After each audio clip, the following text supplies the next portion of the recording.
In order to survive, they had to stare into mirrors for 12 hours every night without sleeping. Even if they were so tired that they were about to collapse, they dared not close their eyes to rest. They couldn't even show any signs of panic on their faces, and had to stand properly, because a group of monsters was watching them from outside. These monsters came to the mirrors every night, to mimic their movements. If anyone dared to disobey, the monsters would rush in and devour them. Someone once tried to escape during the day, but this forest was like a maze. No matter which direction he ran, he would always end up back at the starting point. When night fell, the monsters would come out to hunt. They quickly caught up with the escapee by following their scent, and then ate them. However, Lisa wanted to fight back. She no longer wanted to live in constant fear, but every time she tried to escape, she was stopped by an old woman who had lived here for 30 years and witnessed the monster's cruelty firsthand. There used to be 100 people here, but now only 4 were left, the rest having been eaten by the monsters. Lisa could only pretend to obey the old woman. When she went out to look for food during the day, she would secretly make marks on the trees. At night, she would dance beautifully in front of the mirror to please the monsters and make them let their guard down.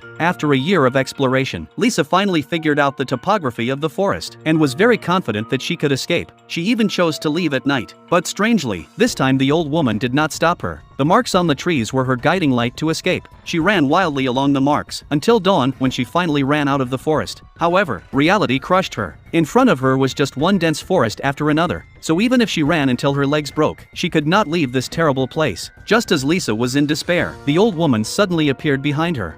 Многие до тебя пытались выбраться. И мы тоже. Не вышло. Как мы ни старались.